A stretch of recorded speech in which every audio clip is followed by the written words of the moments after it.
Hello बच्चों, the question says an aeroplane left 50 minutes later than its scheduled time. In order to reach the destination 1250 kilometer away in time, he had to increase its speed by 250 kilometer per hour from its usual speed. Find its usual speed. अब यहाँ पर क्या था, एक plane जो थी वो अपने यूजुअल स्पीड से चलती थी 1250 किलोमीटर, तो वो टाइम पे पहुंचती थी। अब क्या हुआ, एरोप्लेन जो है 50 मिनट्स लेट हो गई। तो 50 मिनट्स लेट हो गई है, तो अब क्या किया एरोप्लेन ने, शेड्यूल टाइम पे पहुंचने के लिए अपनी स्पीड को 250 किलोमीटर पर आवर इंक्रीज कर दिया। तो यहाँ पर देखिए, इस क्वेश्चन में हमें उस प्लेन की यूजुअल स्पीड बतानी है कि ओरिजिनल स्पीड क्या थी।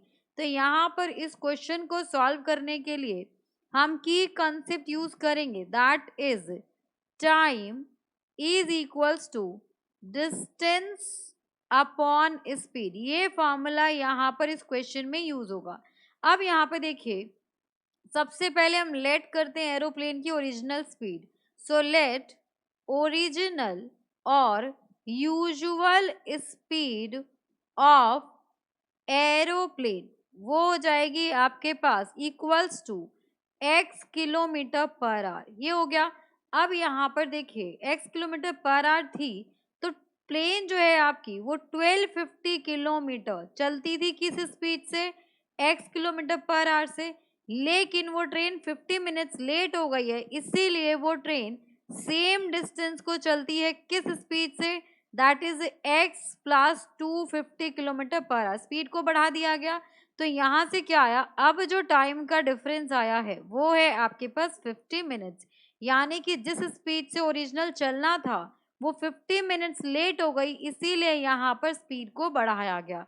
अब यहाँ पर ये मिनट्स में है, इसको हम आर में चेंज करने के लिए 60 से डिवाइड कर देंगे।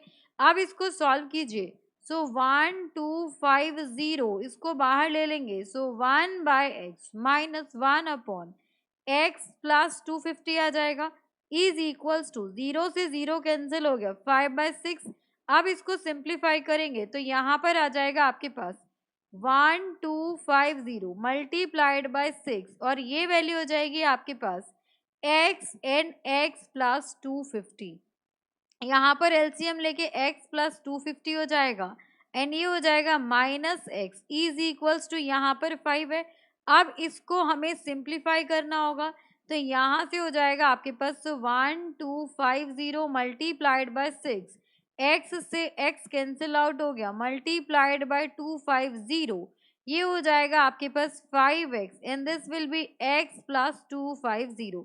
अब इसे हम अब इन सबको मल्टीप्लाई करने पे वैल्यू क्या आएगी, अगर LHS की बात करें तो ये वैल्यू हो जाएगी आपके पास 1875000 इज इक्वल्स टू, इसको मल्टीप्लाई करेंगे तो ये 5x स्क्वायर हो जाएगा, प्लस इससे मल्टीप्लाई होके वैल्यू आएगी 1250x।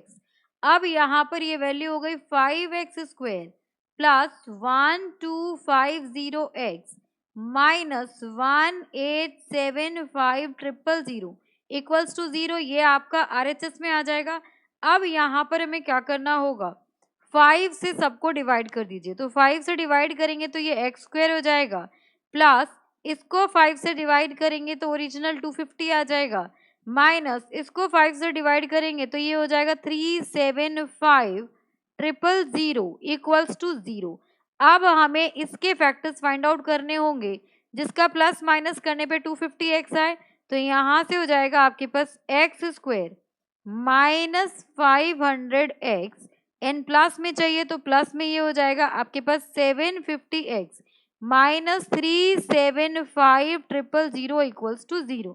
अब इन दोनों में से x कॉमन आएगा, तो यहाँ पर आ गया आपके पास x, और ये हो गया आपके पास x माइनस 500, एंड यहाँ पर क्या आएगा आपके पास, यहाँ से हम प्लस 750 कॉमन ले लेंगे। सो प्लस 750 कॉमन ले लेंगे तो यहाँ वैल्यू बच जाएगी आपके पास x प्लस, यहाँ पर आ जाएगा x माइनस, प्लस नहीं आएगा जब यहाँ पर हमने 750 कॉमन लिया।